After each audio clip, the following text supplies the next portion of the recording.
Hey, everybody. Welcome to Monday night. We've got a great guest for you tonight, and I think we're going to have some fun. Tonight's guest is Dylan from Woodbrew, from Dylan and Molly. So over at Woodbrew, they are great DIY woodworkers. They've got their own business, and they've got over 149,000 subscribers on their YouTube channel. Let's have some fun with this. There's a countdown right now. If you're watching this on replay, you might want to fast forward 10 minutes. If you're watching this live, enjoy the countdown.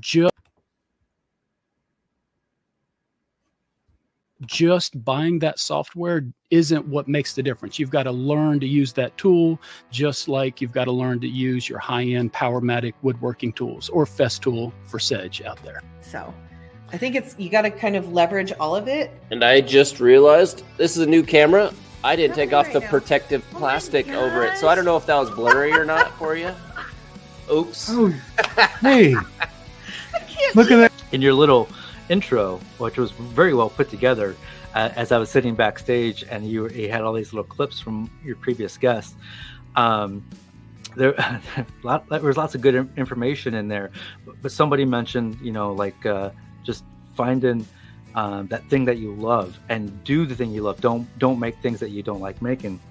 In terms of growing a business, especially a business where you make things, is make the things you want to sell. I want to say Brad Rodriguez said this many times a while back, where it's like, if you don't want to sell cutting boards, stop making cutting boards. If you want to sell tables, make some tables and sell them at a loss if you have to, just to get some tables out there you sold. You attract clients that you can show you've actually made a thing. If you're trying to sell couches, don't keep making coasters telling people you can make couches. Make some couches. A lot of times, usually when people start out on YouTube or when they're building a YouTube channel, they'll feel like their energies, if it's a scale of 1 to 10, they'll feel like they're at like an 8 or a 9, and they'll be like, woohoo! But then when they actually watch themselves on camera, it's actually more like a 2 or 3. We do take sponsors, especially as a lot of the smaller channels. And there's 2 ways that they talk about sponsorship. Sponsorship is someone paying you to do something, and the other one is getting free tools and stuff. Launch day is my favorite day. That is my favorite day of the week. I just absolutely love launching videos and getting the feedback. So yeah, that's most videos take 4 to 5 full days to make. And I would like to streamline that. I would like to put out more videos in a week. It's really kind of sad because I didn't get involved even when he was doing the noodle boards. He pretty much did all that. I did everything in the house so that he could stay in the shop a lot. I am a little conflicted, I think. It initially started off with just sharing like my sewing machines and sewing tips and stuff like that. And then it kind of morphed into sharing the Mastering Mayhem merch items that I was making. And then along the way, I kind of shared some DeWalt tool and obsessions that I've had. Hats off to Ira. I mean, I can't imagine doing it with small kids. That's a lot of work. Well, this is a little chaotic, so. My part really didn't start until Live Edge started. When we started Live Edge, I don't know, I felt different about everything. It felt real to me. I think everything started feeling real to him, after the first few months because he was in the shop. It didn't really feel real to me until Live Edge started. And now I see this as my future too. I don't think I'll be a teacher much longer. Because I wasn't quite niched enough, but I think because my channel name is I Don't Even Work Here, I think I'm just going to roll with. I'm going to put out some shorts for stage. One thing I'm good at probably more than anything else is business and understanding the way businesses work and how to run a business. And I always come at from very much the money ball approach. I don't want to hit home runs. I just want to get on base and get on base and get on base. And I think it's easier for people to look at my story, for example, or anybody like in a similar story and think that was an easy decision. And I can't state how much that was a very hard decision for both my wife and I. I like the premise of doing a tool review, comparing 2 tools, and especially if they are popular tools. You can make the life you want to, you can make the business you want to, whatever it is you want to make. It wasn't like YouTube's good and this and that. Like I was still pretty new to YouTube and didn't know that was sustainable long term, and so it was a gamble. And I'd worked for a long time to get in the position I was at, and it was a very, very hard decision to basically give that up for, potentially the rest of my life.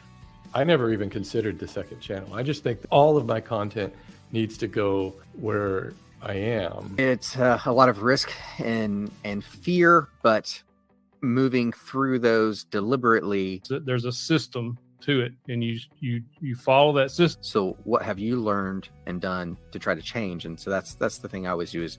It's a continuous process of evolution. Scheduling and trying to edit and get a video out, like it's really hard to follow exactly. If you do that and do it consistently, it'll generate views. Interesting. A lot of times you might see channels or businesses that are frustrated because they're not growing, and you look and you realize that for years or dozens of iterations, you look at the most recent and you go back a few years or a few dozen iterations and there's zero change. I'd like to see channels evolve into more of like a channel, like we're traditional like TV channel, where you have a channel, but there's different shows within that channel. And, you could have the segment for your shorts or your live streams and your longs, all these different things. And people can kind of just pick and choose what they want to watch. And my goal isn't to get the most views on YouTube.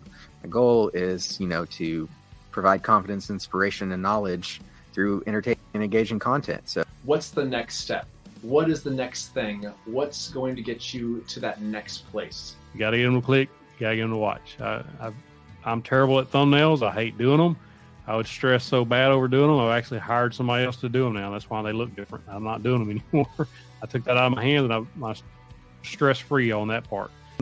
Another thing is also onboarding people that are better than me at something. So I have an editor I've been working with for about 2 years now. One day it just kind of hit me that, okay, I watch a lot of these videos and I obviously find value in them. Why can I not be the person on the other side of the camera, right? Providing the content and the information. With me being a business-minded individual and trying to make sure that I'm providing for my family, but also always growing. Our audience smells authenticity, and whether or not you're enjoying what you do very easy. I'll always be that individual that loves YouTube, that always wants to do extremely detailed videos on how to build. I feel like the biggest challenge is probably getting yelled at to put on protective. I'm still focused on my woodworking. I'm focused on trying to get better. I just want to try new things and break barriers and just be the best woodworker I can be, and then document that. I just don't really have the time or desire to really become a student of YouTube. So I'm always playing catch up. I'm always just doing the best I can to get the most out of what we're doing, but I am no student of YouTube, that's for sure. A good plan of attack is to create a channel on YouTube or an account on YouTube that you don't have any ties to. You've never watched anything on there, and just start watching content you're interested in on that channel. Don't watch the news, or don't click off and start watching, the latest episode or whatever. Just use that account strictly for that, and that'll kind of start drumming up what's being surfaced to people. And then from there, you can kind of... as far as equipment goes, and I say this adamantly all the time, there is nothing I've ever made that I couldn't make by hand. And I have a skill set that I've developed that I could make it by hand. Does having a CNC make it faster? You bet it does. The big change that I've seen is that people have gotten even shorter attention spans than normal. So if you are going to start a YouTube channel and you're going to start recording yourself working, keep the pace really, really fast. People get bored super quick, and when they get bored, they either start tapping those arrow keys to speed through the video, or else they'll just drag the slider across the screen so that they can speed through and skip to the end and see what you've built. But if you want to engage them throughout the whole video, you've got to keep the pace really, really fast. Basically structure your channel so that you generate more views. They watch one video, they're going to watch the next, the next, the next. If you look, and you can tell the difference I can see it in my analytics. I can see it in the way my channel's structured. The first thing that I would recommend to anybody, and this of course applies to any niche that you're looking to start a channel for, is before you even take the first steps in terms of researching and all that, which we'll talk about in a second, I would have a really honest conversation with yourself about what you're looking to get out of the channel and what your expectations are. As a rule of thumb, post-production takes 6 times recorded footage length, not shoot time, but recorded footage length. So if you record a 5-minute clip, it's going to take you a minimum of 30 minutes to edit that 5-minute clip, even if you only edit down into 30 seconds, because you have to watch it, then you make some notes, and then you watch it again, you make some cuts, and you watch it again, and then when it fits into the timeline, by a rule, you're going to see that same clip roughly 6 times.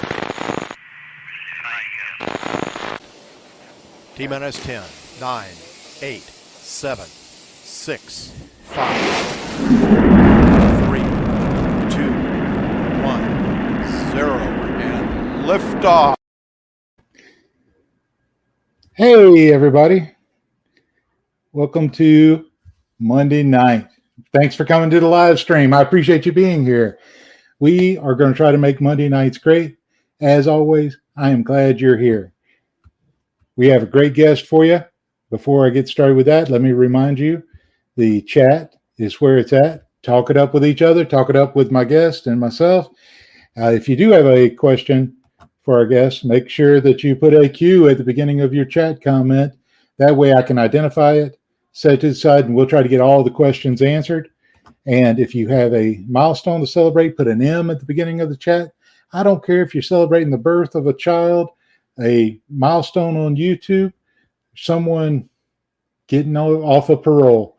I want to celebrate with you. If it's important to you, it's important to us. We want to celebrate.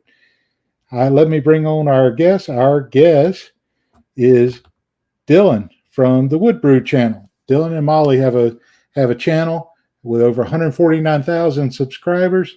They've been doing this for a while, been very successful at it. It's got over 10 million views on the channel. And let's bring on Dylan. Hey, Dylan, how are you? Hey, how's it going? Thanks for having me on. Oh, we're thrilled to have you. And I appreciate you making time out of your schedule.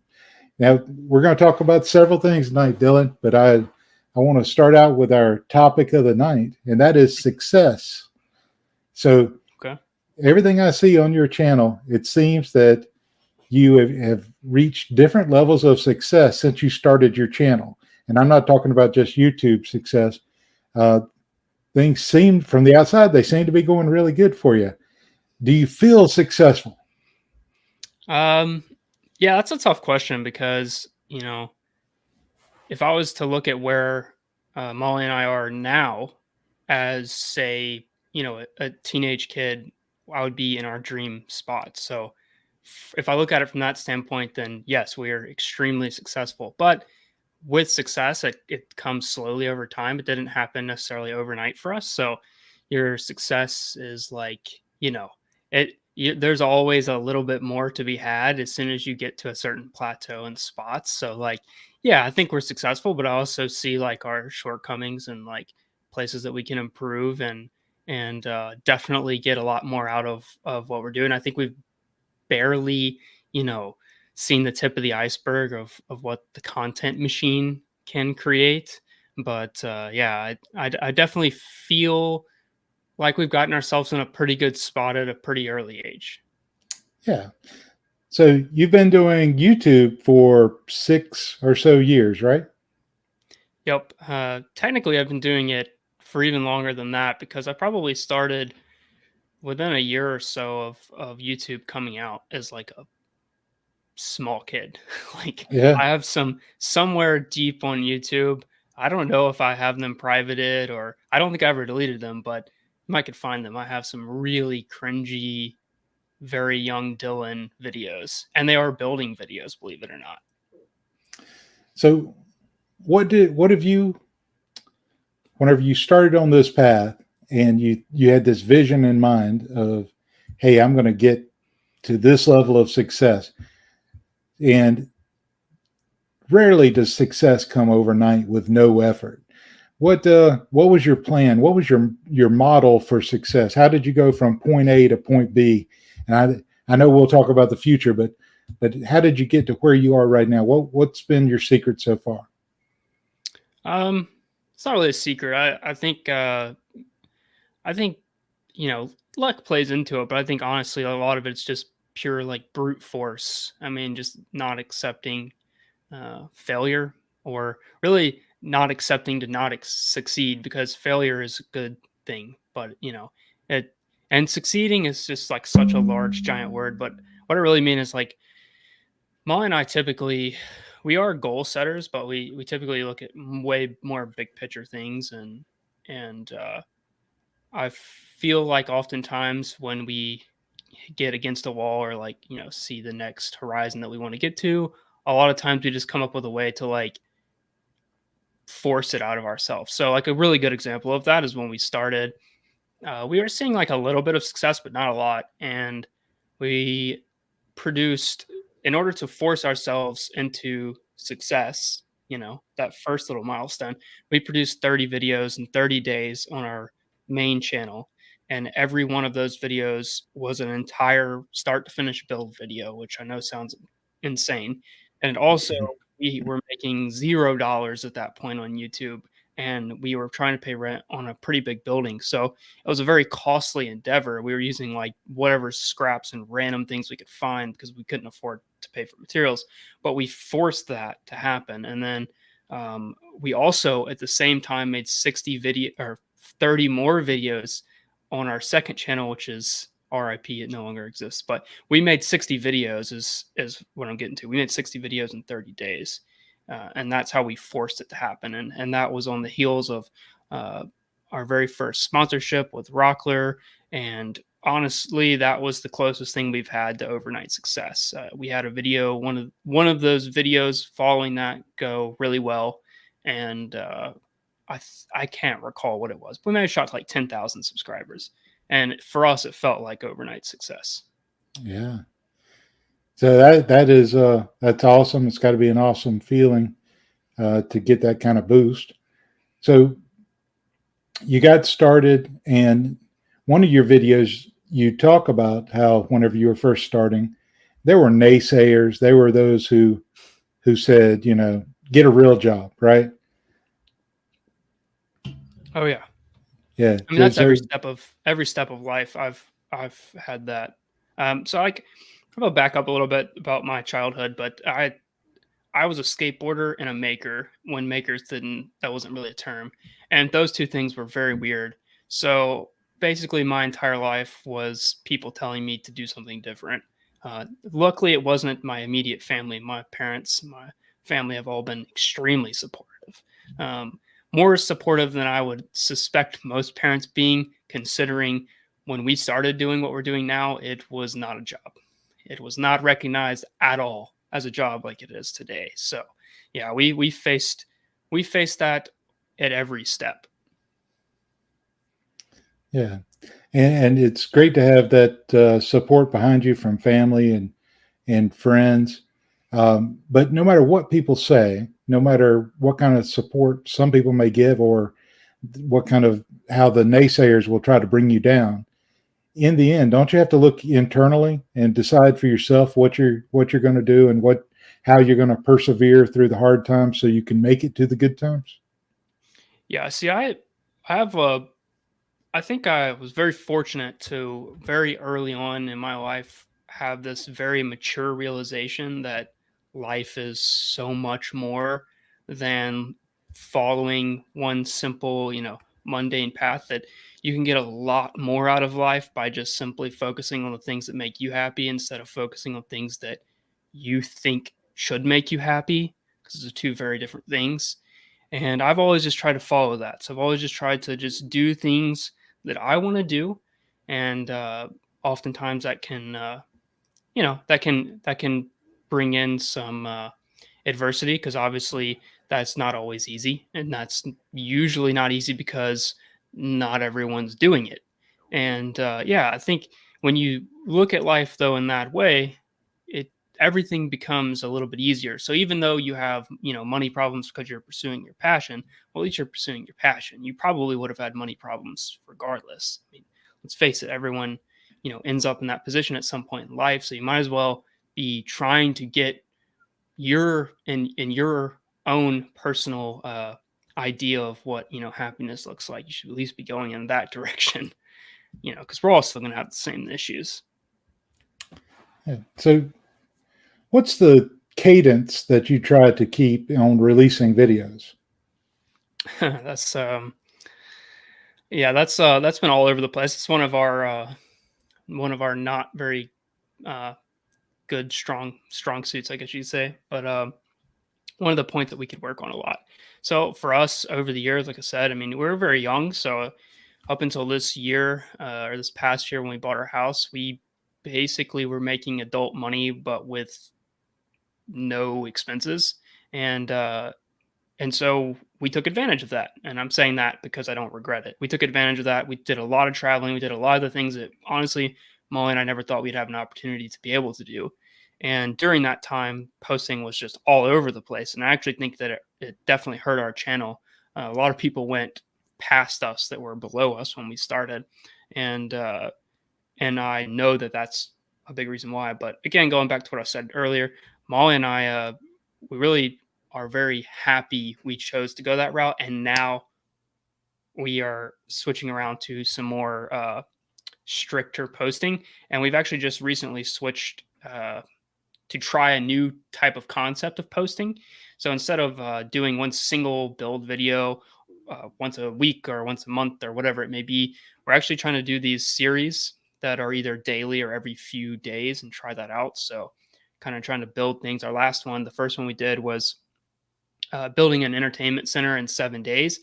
It was partly because we actually had a time crunch on that project anyway, but it was fun to do that, and people seem to really enjoy it. So our next project is a camper build, and that's also going to be a series. So you're going to get a lot more. People get a lot more videos out of them, and they're like back to back to back. So it feels in our head, it feels more like a bingeable piece of content because it's not so far apart that people move on to other things. Because oftentimes, like I follow some boat builders that I just absolutely love, but they post like once a month and sometimes more. And I find myself like binging all their old content and then just forgetting about the channel because it just took so long for them to post. So it's just that I have no idea if that's going to work or if that's a good idea, but it's our theory and what we're going to try to go with for the remainder of the year and just see how it works. Yeah. You're getting some positive feedback in the chat, including from PJ saying, "Proud of you for following your passion at such a young age. My oldest son just stepped out on his own and is very successful. It can be done. Kudos." So you're getting a lot of positive response for that. So whenever you and Molly started out and you had YouTube going and you did some things like the 30 videos in 30 days and you were really trying to get it where you had some income off of this. How did you stay motivated? Like, you talked about whenever you got that boost of like 10,000 subscribers, but with every boost of like that, there's got to be times when there's a lull. How do you stay motivated and push through? Yeah. I think there's kind of a point in there that I read in a book at some point, and I don't recall which book this was, but oftentimes people get in these cycles of motivation where you're either actually succeeding and works easy because you're seeing it day to day, but oftentimes what happens is people have something that doesn't go as well as they want, and that's kind of like a hit to the stomach. And then so you're kind of in a bad mood about the next one, and then the next one's a bad mood, and then all of a sudden you don't care as much. So then the quality goes down, and then it's just a really vicious cycle that truthfully, Molly and I have found ourselves in on a few occasions. But the key thing there is to try to always find some sort of positive in what you're doing, so that you do have some form of success. And that positive could be that you recognized what the mistake was. So, a big thing of staying motivated is to always have something going on, something happening that either A, brings you joy and that you're motivated to do, or B, you at least learn from and get you excited to try, the things that you've learned in the next one. Yeah. So before I get to my next question, I want to let everybody know that this video is sponsored by the letter L for like. So please go like that, hit that like button. I would appreciate it. You sell some of your project plans, and from what I've noticed, whenever I've seen you promote those on your videos, you put a lot of time into those. Has that been very profitable? Yes. It is not our biggest income stream, but it is as close to passive income as you could possibly get. And the reason I say that is because a lot of digital products aren't passive, because they're typically about like a course about something that changes with time, or it's about a program or something that gets updated and then you have to make a change to it. The very unique thing about woodworking is that it's timeless. So when I make a set of project plans, a screwdriver, a screw, a saw, they're all the same. The table is timeless. So I don't have to update the plans, which is like the most time consuming part of a passive income digital product. But we get to skip that part. So we only need to check for things potentially that are like link mishaps, where a link is no longer working or something along those lines. And then the occasional follow-up question from someone. But it is as close to true passive income as possible. And at this point, it takes care of all of our personal big bills. So we are able to focus on working. So I'm hoping to get that number a little bit higher. That's kind of what Molly and I's big goal has been, is to get that number a little bit higher than it is now, because it'll really free up our ability to hire people and take more risks, because we'll have that steady state income. And also, the big thing about it that is even better than the passive income part is that it is something that lives outside of social media. So I would say, looking at our analytics, probably 50 to, well, I would say about 30% is from just outside random traffic on launch week. But then after launch week of the video, it goes up to 50 to 70% of outside traffic, random people searching for how to build a dining table. Our shows up in Google search results and people buy it. People never even saw the video. People didn't see an Instagram post. Like, a lot of people think that it's like, it's only relevant for as long as the video's up, or as long as the video's still doing good. No, like if your SEO is half decent, you'll have people coming there from far outside of YouTube and social media world to buy those plans, which means that you have actually diversified. Because one scary thing about YouTube is that you are putting a lot of faith in a single platform. Yeah, that's always true. And although we don't expect it, at any point, YouTube could change the game, right? They could take away monetization or pay a lower percentage. They are giving us an opportunity to grow and to share our videos, and they want us to. Sorry. No, legislation is also a big issue that we've already seen happen. And this is what I try to tell people all the time that want to get started with this is, there's a lot of stuff that people don't do correctly, that makes me nervous for them, and we don't do everything correctly. But there's simple things like sales tax. So like when we're selling our digital products, for the longest time before Amazon came along, we didn't have to collect sales tax on a digital product. Now we do. And if you're not careful, you can create nexus situations where you start having to pay sales tax in other states.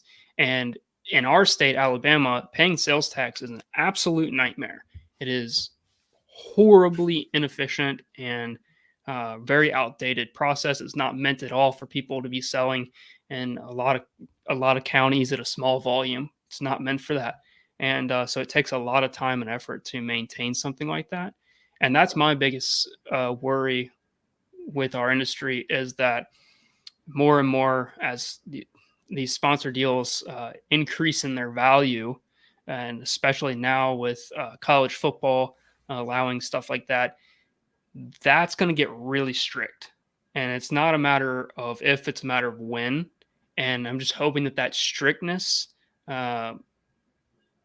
isn't in a way that makes it difficult for us to do our jobs. I'm hoping it's just in a tax standpoint, because more or less we pay taxes on it now already. But like even simple things like this, like we received like a $15,000 CNC machine. People are like, wow, you got a $15,000 CNC machine. That's the best thing ever, right? I have to pay taxes on that, right? So I have to pay property tax on that every year. So I have to pay a reoccurring tax to own that. I didn't get it entirely for free. So if I'm not making money and I'm receiving all of these tools for free, my tax bill will be more than what I'm making on YouTube if I'm not figuring out ways to be more successful on YouTube. So that's a very common thing that I see, that people have a misconception about the true back end business side of doing something like this. That is some great points. That's amazing. Yeah. Anybody out there viewing for the first time, if you would please subscribe so you can come back and see more content. But Dylan is knocking it out of the park, giving us some gems of advice here and things to consider. Dylan, when we talked about streams of income, what are your income streams, and which ones do you rely on the most? Okay, I'll try to give you all of them. So we have first off AdSense, the most common one you think of, which is just simply ad revenue. It's not just ad revenue on YouTube though, because you might have ad revenue on a website or something, but AdSense in general for us comes from YouTube. So that's one. That's a pretty small percentage of our income. We don't get a lot of views, so we don't get a lot of AdSense. We not that I don't want views, but I try to focus more on building our brand and our product in a way that is evergreen, meaning that people don't just search it or people don't just watch it because they saw a thumbnail. People actually search for it, and those typically get less views. So second off, after AdSense would be sponsorships. Sponsorships do come in varying forms. So you have an actual, paid sponsorship that everyone's aware of. So, that can come in various formats. But then there's also the ability to receive tolls, like I said, and that is income. So even though I'm not actually getting money, I'm going to pay taxes on it as my income. Technically, it's a wash on taxes, but I digress. But it's that's a source of income that is to be taken into consideration, because if you stop YouTube, you have assets. So I would say that sometimes, some years, those have been quite lucrative for us in the sense that, we received a lot of assets for our business that we otherwise would have had to purchase, as long as you're using them for your business. Then you have just like regular client work. So normal, like local stuff. We have website sales, that's merch, digital plans, and the occasional physical product, which we hope to get more into. Then we have affiliate sales, and affiliates come in a couple different ways too, that I'll briefly go over, because sometimes people are unaware of them. There's the obvious one, like Amazon affiliate links, the Amazon links you see everywhere. Those are like, people think you get rich off that. Not anymore. It's like 3% or something, 3-4%. It's not very much on an Amazon order. More lucrative ways is a direct partnership with a company. So we have a few of those, and those instances you might get as much as 10 to 15% of a sale. And then there's also just we have some like really evergreen affiliate opportunities with companies where it's similar to the second one of those. And let's see what else. Gosh, I feel like there's more. Sometimes we sell our content. So we license our content in perpetuity, which is an interesting concept. In fact, I spend a lot of money to archive our footage and things for that reason, because we have sometimes opportunities to sell our actual, whether it be newly created content or already created content with a brand. And that's also a very lucrative area to be in. If you can find the right people and the right partners to have and have that consistent, that can be very lucrative. And what else? I'm going to go with that. That's probably the big ones.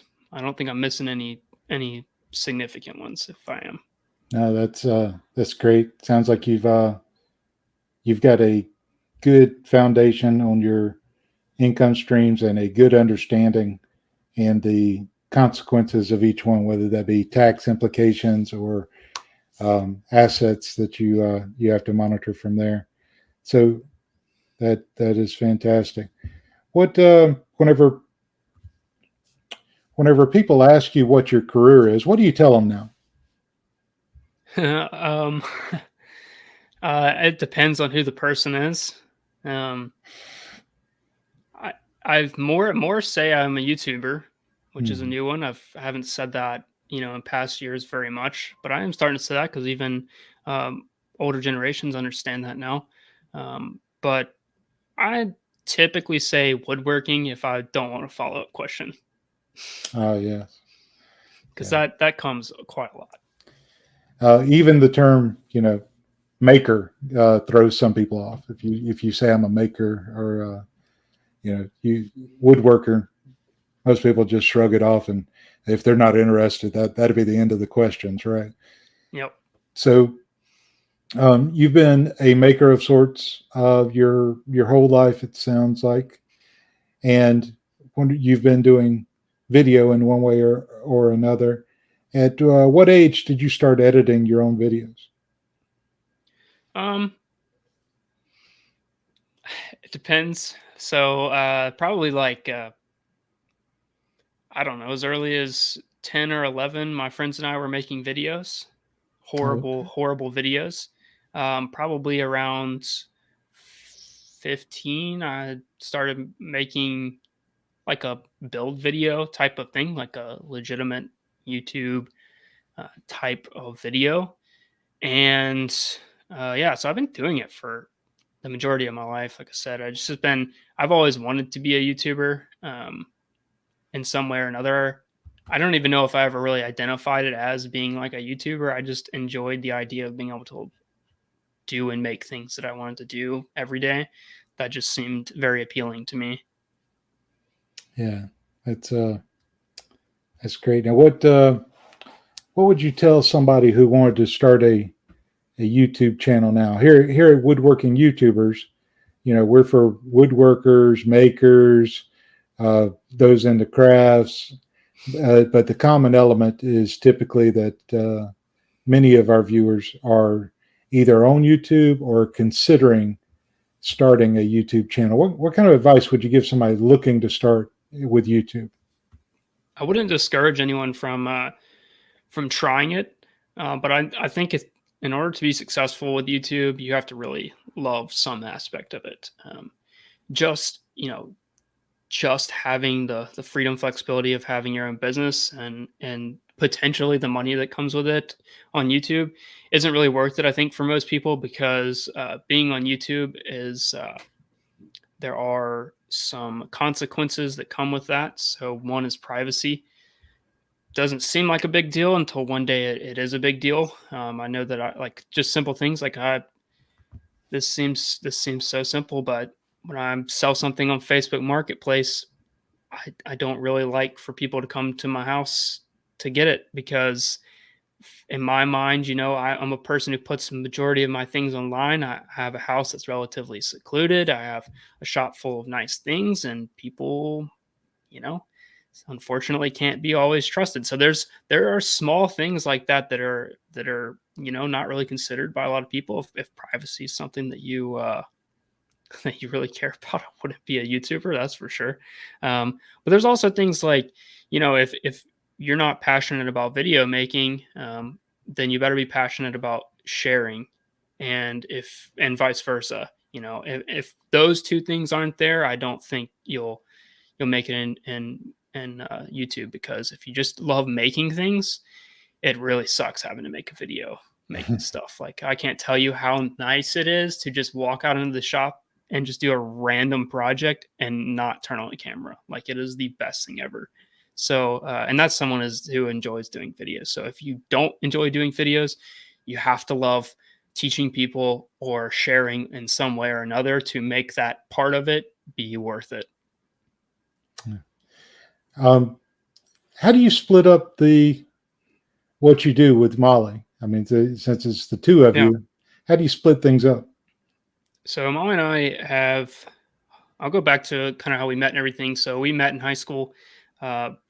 We started dating in high school, and we went to same college together, and both dropped out. Started this business. So we've been together for 10 years now. So we've seen and done a lot. We've always shared our money from day one. We've done a lot of the stressful things that most couples struggle with when it comes to having a business. But the number one thing that we've done is that we've recognized each other's strengths, and we don't expect each other to do anything that's not within that wheelhouse. And we keep ourselves in pretty narrow uh, footprints of responsibility. Like I know what I have to do, she knows what she has to do, and we don't expect much beyond that from one another, because that's where, if you have gray area there as a couple, that's where conflicts happen. So knowing what you're responsible for and then being able to communicate that gray area and navigate it is really, really important. So that's been sort of the key to us. But honestly, we're best friends. We're best friends before and best friends now, and it's much different. I think it feels much more like I'm going through life with my best friend. I know that's all sappy and whatnot, but yeah, it makes it a lot easier. She must be listening. No, I'm kidding. I'm kidding. No, you can tell by watching your interactions. You're great together. There's some comments and questions in here. Not really called out to you, but PJ says, didn't know you were from Alabama. And then she said, which part of Alabama? So I'm down on the coast near Mobile in an area called Fairhope. It's a little artsy town. That's where I grew up. Yeah. And responding to your comment before about making something without recording it, Darius from Mighty Sawdust says making something off camera is just like a nice reset button for yourself. And I agree with that. It can be aggravating dealing with the camera and trying to make sure that you've got all your shots for a video. And also just like there's things that I want to do, but I can't get myself doing because it's content, right? I'm wasting time and money and energy in something that could have a return attached to it. And it's very difficult for me personally to leave that be. I'm a spreadsheet guy and a perfectionist, so it makes it very difficult. Yeah. Alien Leader, thank you. You're not a YouTuber, but I appreciate you being here every week. And PJ says she has a friend that lives in Fairhope. So crazy. Small world. So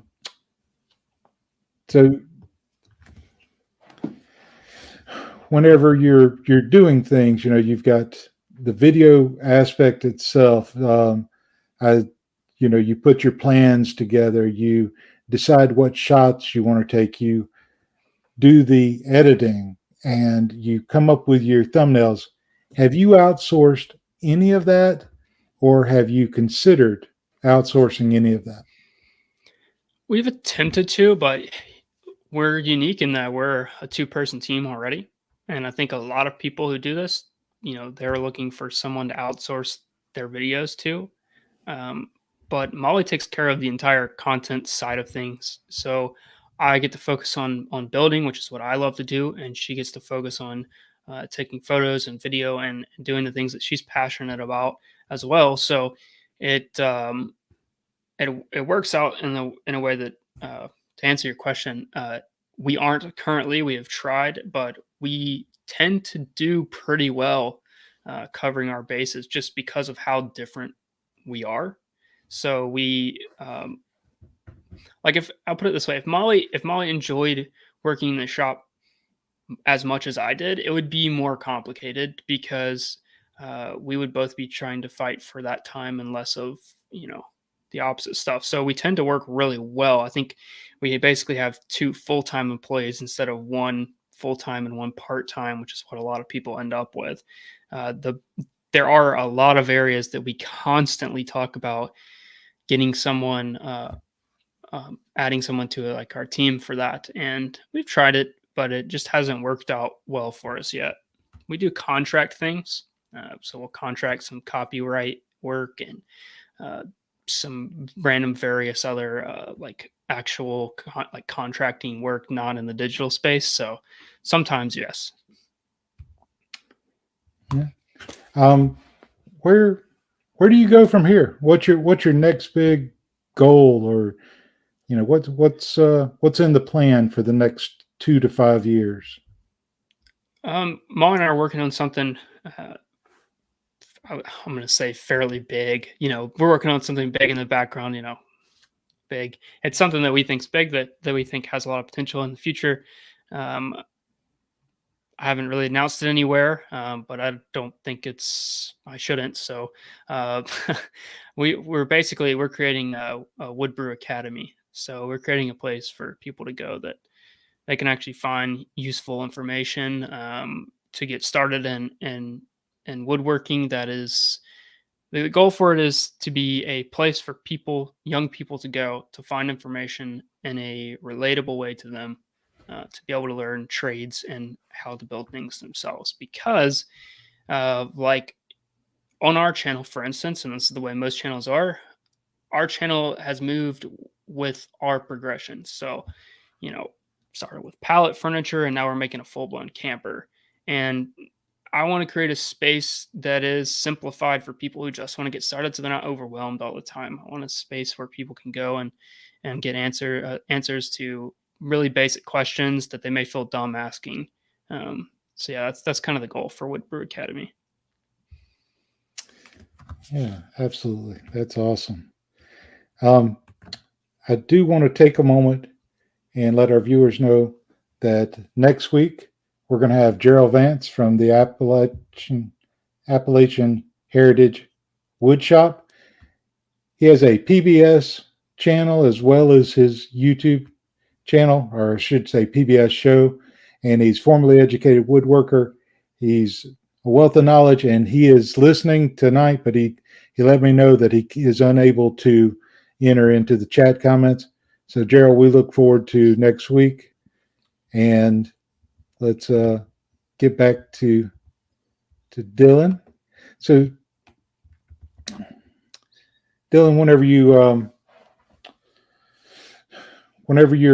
working on a project and you're thinking about how you're going to present it in the video, what lessons have you learned, in the past year or two that you think will help drive the number of views? What are you trying to accomplish for the viewer?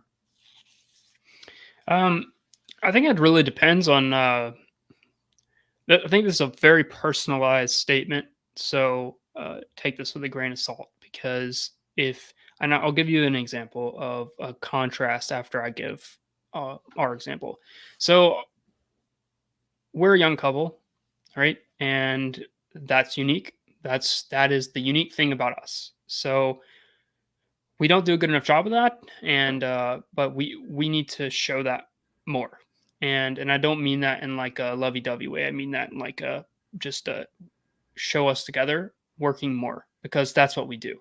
The problem is that from an efficiency standpoint, Molly and I will work off camera together because she's filming when we're on camera together. So we're working more on being both on camera together, working at the same time. A lot of people have this misconception that Molly doesn't like actually, do anything. I say that all the time in the comments.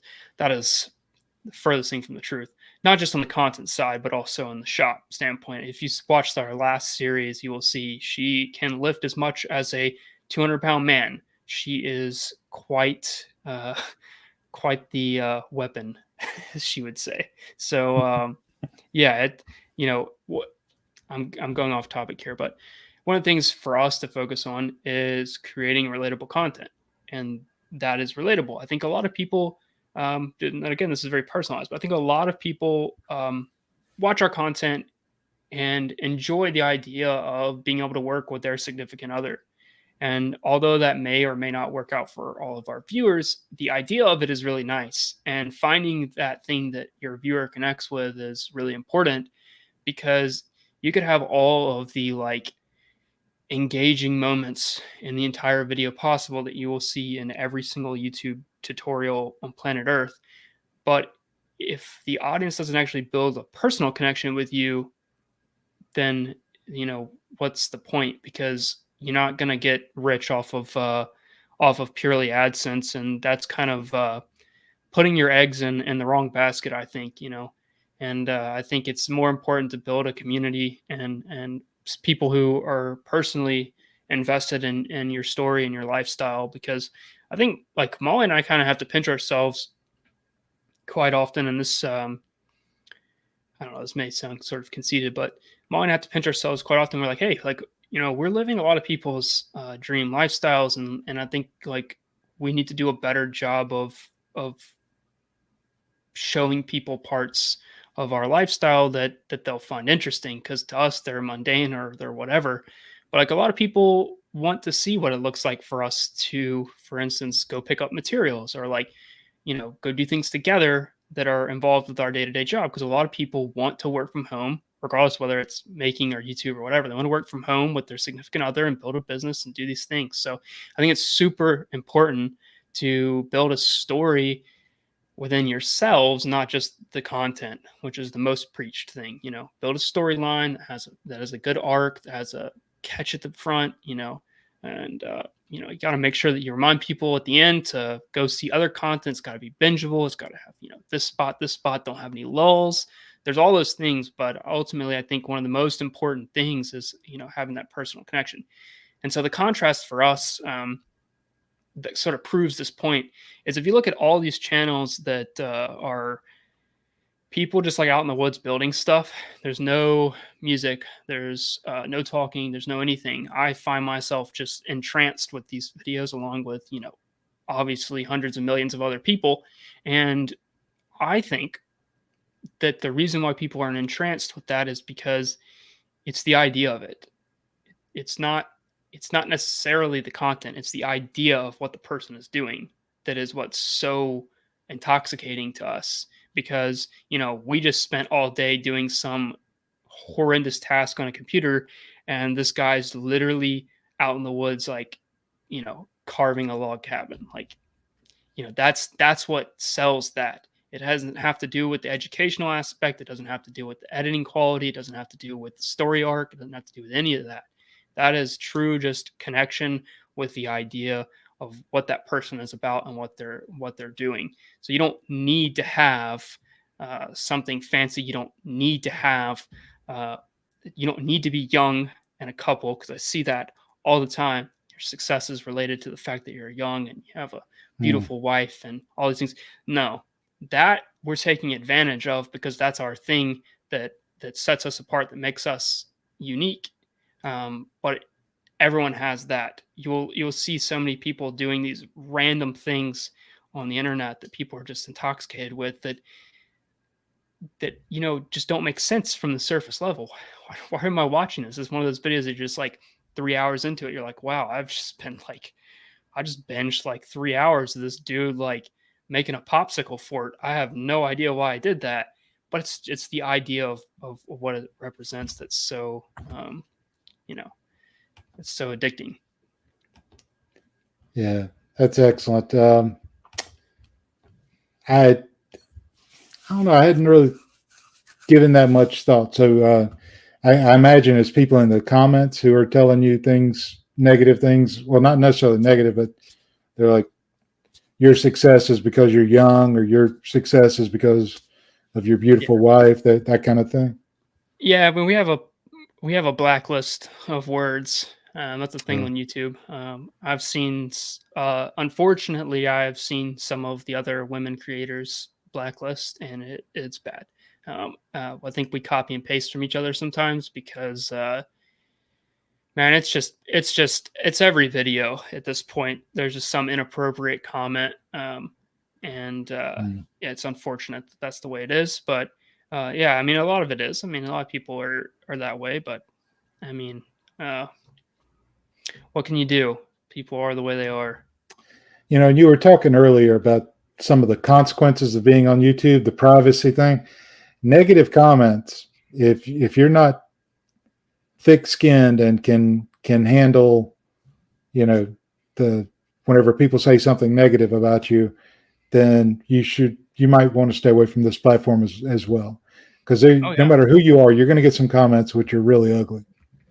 Yep, and oftentimes they can be true in a stereotypical way, and that's what makes it worse. I think, because a lot of times people just think like people are just commenting like you idiot, but like a lot of times they're like pointing out like genuine mistakes you've had or like genuine things that you're insecure about. Like, I try to do this, and I try. Well, our blacklist does a pretty good job, but I try to look through comments, admittedly, before Molly does at times, because there are times that people say things that that she's insecure about, and that we all have insecurities. People that say things about us that are insecure, and it's just cruel, and it happens all the time. So it's they're oftentimes are a lot deeper than you would think. So yeah, you're definitely right. If you're going to do this, you need to have some pretty thick skin, which comes with 6 years of doing this for sure. At this point, we just laugh. So yeah, and no doubt you just have to be a little resilient of that. Set up your filters. If you do start a channel, go ahead and do that. So you put those keywords. There are lists out there that you can Google. I actually got my list from Ashley from Dash with Ash in Canada. She shared a list, and it's got like 2,200, I think, different keywords in there, and many of them made me blush, even cutting and pasting them into the filter. We do have a couple of questions.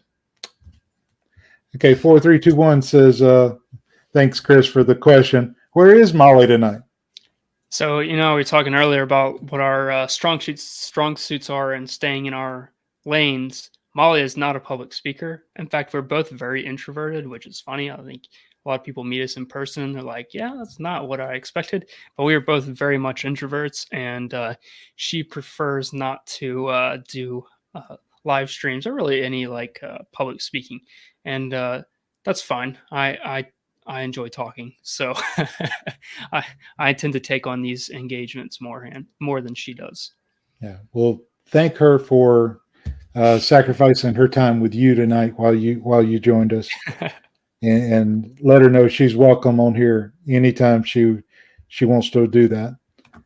R.A. Charlie Guy always has some good questions. Says, how did you overcome the adversity of coming into both the woodworking stage to sell your products and your sales to clients, and coming into YouTube and all that comes with trying to succeed there? So I think Molly and I have to kind of back up to when we started. We didn't necessarily have the intention of doing YouTube. We were in college, both at a local community college. I was studying mechanical engineering, and she was studying PT. And both of us were just sort of like going through the motions. And we picked up this random piece of furniture on the side of the road one day and flipped it. We painted it and flipped it on Facebook, and we made like $250. It was like kind of ridiculous for basically we had part-time jobs that made no money, and we made more than we made in like a week, instantly. Like, okay, so let's do this some more. So we rented a storage unit, and we bought a bunch of used furniture, and we started flipping the furniture. And then that really brought in the ability for me to start actually doing some furniture and interacting more with the furniture we were storing. And I was like, I think I really just want to I just want to do woodworking. And so we're still in college. We used all the money. We sold all of our furniture that we had that we were restoring, and we had enough to put in essentially 1 month's rent at a building, like a 1,200 square foot shop, and I had to convince the guy to not make me give him a security deposit because I didn't have a security deposit. So, which I'm sure, because I still look young. I'm 26 years old, and I'm sure at that point in time I looked like an absolute baby. So I'm sure he thought he was going to get 1 month's rent, and that'd be it. But we rented a place. We started doing furniture. Started trying to get some clients, and it wasn't until we decided we wanted to do YouTube that, which wasn't very far after, that we ended up dropping out of college and really going for it. But at that same time, it was all so new, and we were still basically paycheck to paycheck. And when I say paycheck to paycheck, I really mean just like, let's make sure we make enough money to pay the rent at this place. And thankfully, we didn't have any other debts besides that. So it was literally just, can we make sure we make enough money to pay the rent next month? And just so that we could keep doing this. And, you know, at that time, I faced a ton of backlash. Molly faced backlash. I faced a lot because I was going to school to be a mechanical engineer. You know, has a pretty good outlook in it, and had a lot of professional people tell me I was really dumb for doing this. And at the same time, you know, I'm trying to figure out how to be a salesman and sell stuff while also trying to, you know, learn woodworking and build our arsenal of tools and all these things. And then, yeah, you pile in the fact that now we're going to start making videos and we don't really know how to do that. And we're just, you know, all that. But it goes back to what I said before. I mean, really and truly, we just decided we wanted to do it, and we needed to do it through brute force. And that's, you know, that's just renting the building, because once you rent the building, you have to make the payment. And when you have to make the payment, you have to figure out some brute force method of making a payment. Same with the videos. Once you start making videos and you commit to making X number of videos, then you have to make them.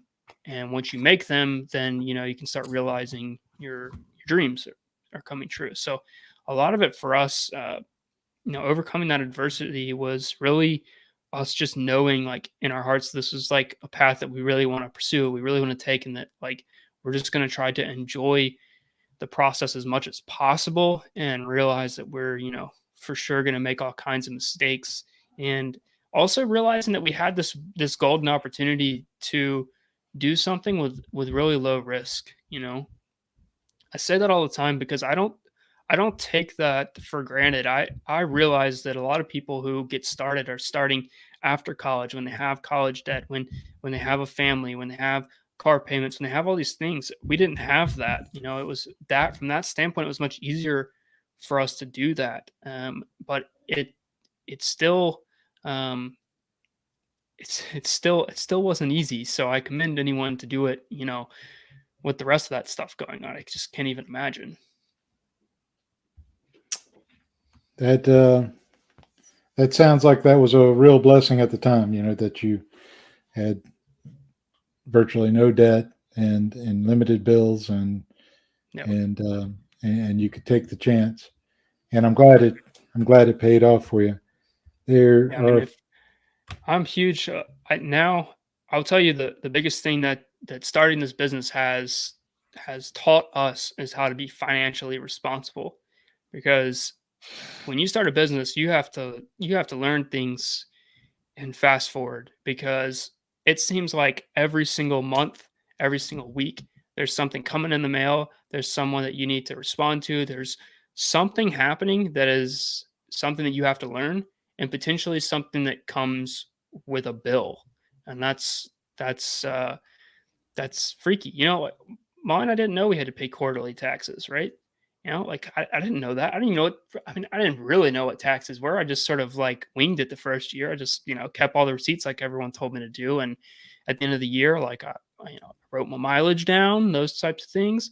And I gave it to someone. And then I got this bill, and I was like, I'm expected to pay this? Like, I think the first bill is so small. It was like, gosh, it had to have been like $900 or $1,000, like absolutely nothing. You know, like basically I was at poverty level, and I was like, there's $1,000. What? I have to pay this right now? Like, this is crazy. And you're now making, you know, pretty large quarterly payments. It's frightening. And then so when you start doing that, you start having to figure out ways where you're not paying quarterly taxes. How do I learn about the tax system? How do I learn all these things that can better help me keep my money in the business instead of it going to taxes or to personal things. So because that's what I see most of the time. Friends of mine, colleagues, things that I see, people get an ounce of success and they put that into the things that they're truly passionate about, and that was on their personal side. They take it out of that business and they put it on that personal side, because that personal side was actually what they're passionate about. And that's when the business fails, because it didn't start with it being your passion. If it is your passion, then all that money you're making from it's pretty easy to keep in the business. But as soon as you start taking it out and putting it over there on the personal side, things get muddy quick, because when your personal bills get high, that means that you're taking away the ability to grow your business. Yeah, that's a great point. Yeah, reinvest in the business, fuel the machine for the future. That's great. R.A. Charlie Gus says, what revenue streams have you been able to create and utilize from the time you've started to today? So you went over your revenue streams earlier in the interview, and we've talked about AdSense, and we've talked about your plans that you sell. Out of your other revenue streams, which one are you most excited about growing? Definitely the plan sales, most exciting, but I have some new revenue streams that I'd like to open up. But to answer that question, at least how I think it's being asked, I would say really focus on creating a product, and whether that product's a digital product, meaning like a project plan, or whether that product is a physical product, like you 3D print it, or it's a template that you make, or whatever it is. If you can build a basis around that early on, then you can do really well. The next option for revenue streams when you're getting started, and this is how we grew our YouTube, was you've got to get clients. And you know what an easy way to get clients is to charge less. And people are like, what? Charge less? That's crazy. If you can get a client to pay for your material expenses when you're starting a YouTube channel, you don't have bills in your business. So you can focus on building YouTube. So even if your YouTube isn't making a lot of money, as long as someone's covering those bills, then you can make it. And a lot of times I see people like, dude, you're like making all this stuff, and it's going to cost me like $5,000 a month. And it does, like, no joke. We probably spend on projects and operating expenses and those types of things. We probably spend close to, $4,500, I'd say probably at minimum, $4,500 to $5,000 at minimum a month on an average month. And then you throw in something like this camper build, and the camper itself is going to cost $5,000. And then you have all the normal operating expenses, or you throw in like a backyard makeover, and now you're talking like a $20,000 bill. So there's like these huge bills, but like that $20,000 backyard makeover bill was covered by a sponsor. That's a little different, but if you were to look at like the camper build, I got the camper build covered by someone else. So the camper build is covered by someone who wants a camper. I want to build a camper. I don't necessarily want to pay for building a camper, but I have someone who wants a camper, so they pay for the materials. They get one hell of a deal, and I get a lot of good content, and I get the freedom, because when you tell someone that you're going to build them a table and you're going to build it for material cost, you condition them to be less picky by doing that. So you may be losing your profit on the top of that, but when you're getting started, it gives you the flexibility to say like, hey, I'm going to do it kind of in this way or this way, because I want to, showcase this on our channel or do it this way. Because one of the problems that we found starting was when we were trying to just take projects from clients and just put those in our channel, they were always so niche that it was really difficult to create a video out of them. Maybe they were like one size fits all sort of deal, or they were just in a weird style that wasn't like our style. Like I would build it for someone, but it wasn't what I would want to make on the channel. So a lot of times I would give people like these really good deals. I mean, even as much as just it being the material cost, which gave us our bills covered for our channel and content to be made. I love that. I really like that. I've often thought about, Cam over at Blacktail Studios. He makes those epoxy tables and he sells them for 11,000, 13,000. But just looking into that, the materials that go into it are really expensive. I'd love to try one of those tables at some point. And you just gave me some enlightenment here. If I can sell someone on the opportunity of making them a table and they pay for the materials, I get the experience, plus it'd make a great video. Mm-hmm. So thank you. That's genius. I can only have so many dining tables, like once I build myself one dining table, like what am I going to do? I'm going to make another dining table? That's weird. Like I don't need 14 dining tables. So, for us, like I would say the majority of stuff that we've made over the years hasn't been for us. And you'll see like the one-off thing and that'll be for us. And then next thing you know, it'll be like this last entertainment center I did for my sister. So, they needed this sort of additional area for an office in their house. And I was like, well, okay, I'll do it for material costs. That only cost them, I think it was like a little under $2,000. So it only cost them like $2,000 to get this like giant entertainment center that I would have had to have charged probably $6,000 to $8,000 minimum for. And they get it for this really inexpensive price. And I get content and because it's my sister, there's even less, there's even less expectation. I can take my time. I can enjoy being at her house with my nieces and nephews, and they can be there and building through the process. So like, a good place to start is your family. Who wants a dining table? Does anyone want a dining table? I can build you one for $800. Whatever, Yeah, that's smart. Thank you for sharing that. And thanks, Ari Charlie Guy, for the question that led us down that path to be enlightened with that idea. 413 Furniture Builds, thank you so much for being here tonight. And you always have some good questions as well. Does anyone else have a fear of the time we are living in for our business? So you talked before about YouTube could change. You talked about taxes, any kind of variables like that. Does that cause any hesitation or fear in the times that we live in? It does. I think it's I would say is a much bigger scope than our business. It gives me some pause, but I think fortunately for us being in the YouTube space, I think that's where we're going.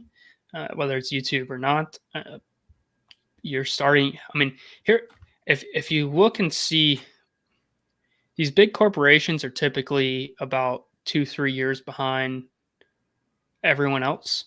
But when you see them start pumping money in, they're not pumping little amounts of money in. They do not care about pumping small amounts of money into stuff. They put a lot of money into things they believe in.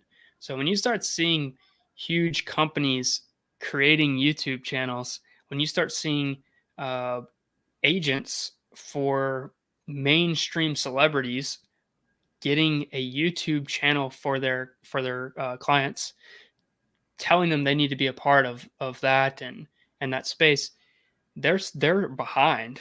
But it tells you that industry is going to cater. Those large corporations are going to cater to that industry for a while. And you can see that with it. It's not a guarantee that it's going to be around for a long time, but it is at least a good indication as to where the market is going. And a good example of that ended in a little bit of failure, but if you jumped on the right train, you would have been in a great space, is if you look at like Redbox started Netflix, right? So like we used to all go to Blockbuster and buy movies and stuff. Everyone always has loved movies. Then Redbox was all of a sudden like easier and cheaper, and you could like pay a subscription and get stuff for even less money. So we started doing that, and then theaters started suffering. But then next thing you knew, like everyone had good enough internet because of that to stream stuff, because now people were doing that. So like that's the reason why internet needed to be increased when it did. And then once we got to Netflix level, now Netflix is being challenged by everyone, right? So Netflix is the YouTube of the social media world, or of their movie world, I should say. But they're getting challenged. They're almost going bankrupt, right? Because there's so many people in that space doing so well. They're struggling to find ways to be profitable. And so my point with that being is that if you were to ride that wave and see it ahead of time, you could have made a lot of money. But you do have to know when it's time to jump shift. You can't go down with the ship, is what I'm trying to get with. This does appear to be the trajectory we're going on, but you do need to look ahead a little bit and see where you might need to step off the train and go, to the next thing. That's what I'm getting at. Everything has a life cycle. You sometimes whenever it's in its prime, you don't see it. But we're so excited about the iPhone right now, right? I mean, that's been going on for years. And it's hard for some people to imagine the next thing, but eventually I think we'll look back and say, I can't believe we carried around those phones and that was our mode of communication. So there's always going to be the next thing. Yep. And that's going to be true with YouTube as well. I think YouTube's in a great position right now, and I believe they'll be around for years to come. But you're young. By the time you're my age or older, it might be a different thing at the peak. Jarmaid Jesus says, "Do you have products that you make and sell? Is that why you got the CNC?" So currently, we do not have any that we have available right now that we make and sell, but that is the reason why. So we've done things in the past. It just hasn't been very profitable because we haven't had the capability of doing it. The ideal goal is to build it ourselves into something that can stand on its own, and then start either outsourcing or building a separate business with that. So our goal is to start with things that make sense for our audience, which are things like templates and other things that can be useful, and build upon that to products that are online, and some local stuff to help that business get started. So some customized items more than likely. But I do think that there is tremendous potential with the CNC machine for us way outside of YouTube. And that is something that I've kind of always had this idea and dream that when my dad retires, he'll work with me to build basically a woodworking business that stands on its own, that's away from Woodbrew, that's local, as like a passion project. Because I feel bad a little bit that we've stepped away from a lot of our clients' builds, because I think we were making a pretty big statement impact in our local area at the height of our custom work here. For a long time, we were building things here that really were different than a lot of people, and we had some really big clients, and I'd love to get back into doing that. It unfortunately is not as profitable as what we do now at the scale we were doing it. That's the problem. But I'd love to explore that in the future. Yeah, that's awesome. Before we get to our next question, I just want to remind people, if you're getting anything out of this, if you're enjoying it, Dylan's doing a great job and giving us some gems of knowledge. So if you would hit that like button, I would appreciate it. If it's your first time here. If you enjoy this type of content, please subscribe and join us each Monday. We try to have a show every week. Let's get to this question from R.H. Harley Guy. What advice would you give someone who is wanting to A, start a woodworking repair refinish business, and B, wanting to have a YouTube and Instagram channel in today's crazy world?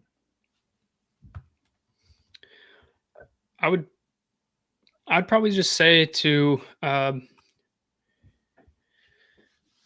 think the Instagram's a given at this point. Most people that do woodworking have an Instagram to at least advertise their product. But I would say the biggest piece of advice is, if you haven't already started, to start, because obviously you're not going to get anywhere if you haven't started already. And that doesn't mean that you have to quit your day job and go all out. It just means, like, maybe do something like I was saying before, where you get some clients that are willing to pay for the materials, and that way you can build yourself up a little portfolio. It's one of the biggest things I recommend people to do when they get started. I'm going to be frank with you. I can't stand when people say to only charge what you're worth and $500 a day and all these things that give these people these false sense of reality. Because if you're coming from a thriving city and a large city, $500 a day might be absolutely nothing. And $500 a day in a place where I live, or even smaller place, that is not going to be feasible. Like, that you have to, if you're getting started, you have to figure out what's going to allow you to actually make stuff. Because if you don't actually make anything, then it's going to be really difficult to convince people to get stuff. And I will give you the perfect example of that. And this is what I tell people every single time. When we got started, there's a local coffee shop in our town that we love and go to basically every day. And I made a backdrop, serving boards, and these wooden couch things. They're all on our channel. And every single one of those I made for our cost, I believe. One of them I made some money on. I can't remember, but at least two of them I made at cost. So they only paid for the materials. And a lot of people will be like, "Oh, like, that's so dumb. Why would you do that?" There are hundreds of people that walk in that coffee shop every single day that drink their coffee off those serving boards, that view that very unique backdrop, that sit in those very unique couches that I made, that have my sticker on them. And Lululemon, which is, if you don't know, they're like they're leading the fashion industry, or the athletic fashion genre of the world. They're like athleisure, I guess. I don't know. Regardless, Molly loves them. They came into our town wanting to set up a pop-up store to test the market. When they came in, they went to the coffee shop, and whose work did they see? They saw our work, and they asked the person there, "Who did this for you? We're trying to find some contractors in our area to do stuff like this, and no one's shown us things like this," right? This is their style. I was making modern in a place that doesn't have modern. And they contacted us, and we got the biggest contract of our entire lives. It was a pleasure to work with them. We got to build out this entire store. It really boosted our brand. It gave us so much notoriety in the community for doing, like, essentially the equivalent of like probably one of like the most wanted stores, I guess, in the area, right? And the better thing is that it was for our target audience, because it was this high-end athletic sort of store. So it was people that had money that were going to be buying there. So when those people go there and they see all the stuff, our stickers are on it. And so doing things for just the material cost may seem counterproductive. Doing things for cheap may seem counterproductive, but if you do them in the right way for the right people, you can get a ton of business. And it doesn't have to be a coffee shop. It can just literally be, who's the person that that's like the guy, right? You're like, "Oh, that's that realtor guy, friend of mine, who just literally knows everyone. Every time we got to eat together, like 5 people come up and say hey to him." Don't make him a cutting board. Everyone makes him a cutting board. Make him a dining table for his house, so that when he's selling a house, "Hey, check out this dining table." Like, these are the people you want when you are ready to buy your dining table for your house. Do something like that. Don't make them a cutting board, because that's like a ad that previews at the beginning of every video. You just hit 5 seconds ahead. No one watches it, because it's like the most common thing to do. So yeah, be unique and find ways to get your name in front of more people. That's some great advice. You know, so often in life we think about the short term. You know, it's can I afford to do this instead of can I afford not to do this? You know, so can I afford, like you did with the restaurant? You know, can I afford to let them have it at this price? And as it turns out, if you had overbid on that, you would have lost much more in the long term, reputational wise and monetary wise. So, and you know, they weren't looking for that stuff. That's the other thing. None of what we built for them they were asking for. I asked them what they needed.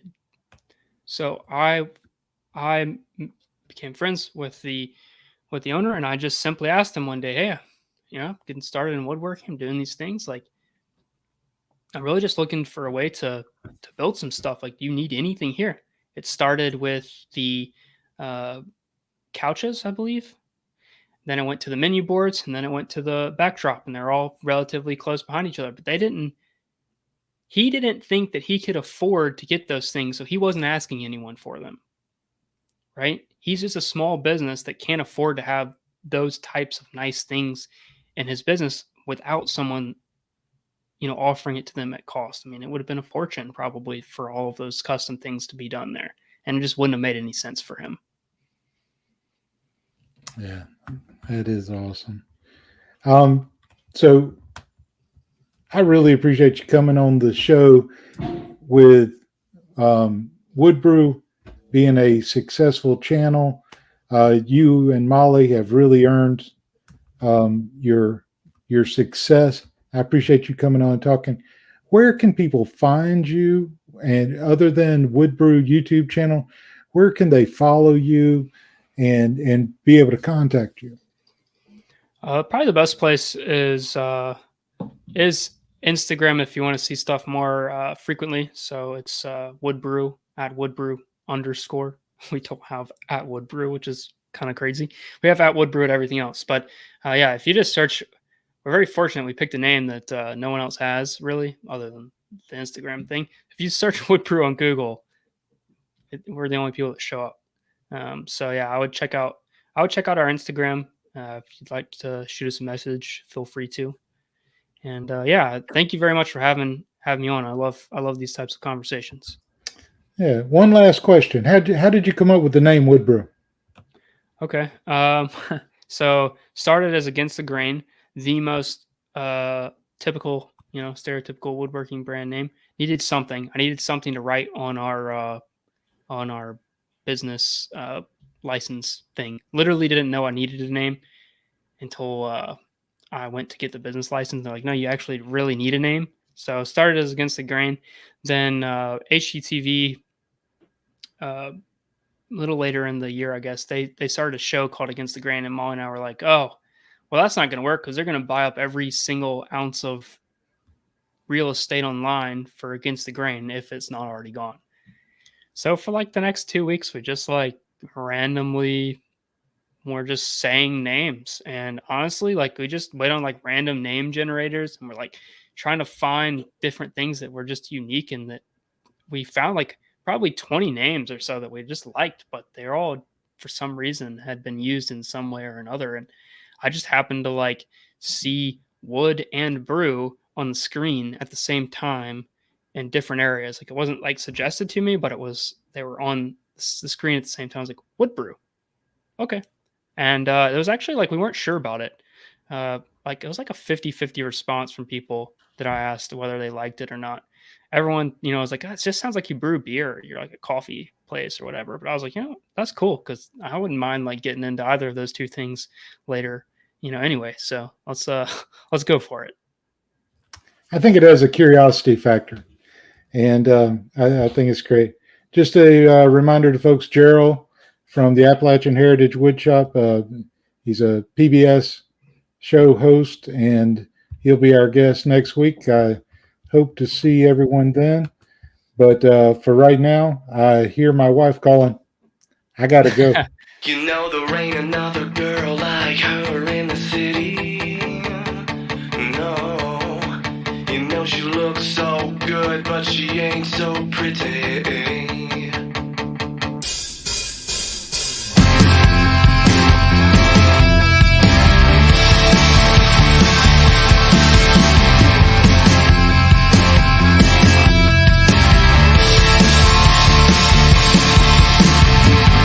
I don't know why I feel this way, but I'm the ride she's driving insane. And don't you know you oughta pump the brakes? I can't tell you why don't you let it go. I'm the line and if finally I'ma let you know you're somewhere in between my legs. Hey, you know there ain't another girl like her in the city. Yeah, yeah, you know she looks so good, but she ain't so pretty. I can't believe I rode so long with this whole time you riding me wrong. Don't you know you oughta take a risk, try your best, give it to me straight, and don't deny your reply. I don't wanna wait. We're at the end of the road. It's time to let go of everything. There ain't another girl like her in the city. No, no, you know she looks so good, but she ain't so pretty. So leave me alone before I end it up here. Wonderful, another reason to be held around for a while.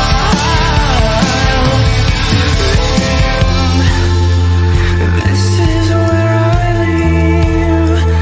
You don't have to speak. There's no room for goodbyes or desperate lies between the teeth.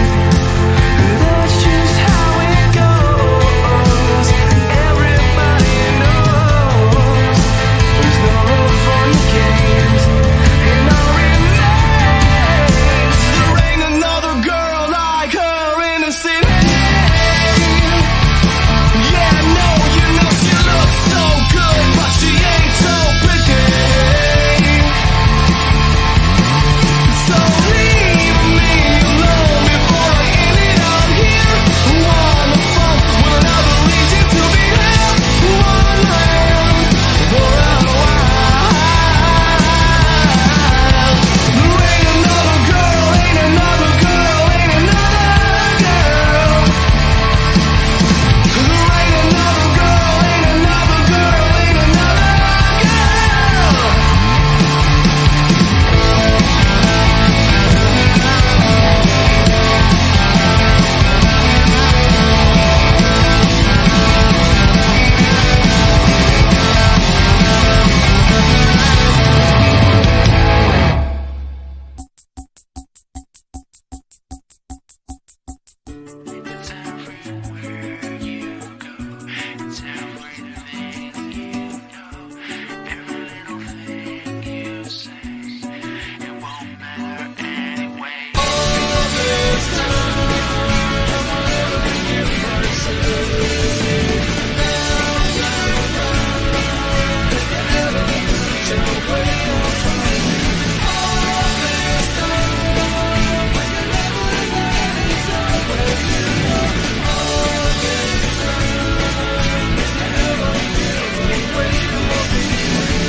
Saw that there was a gap in the market.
I do think it's important.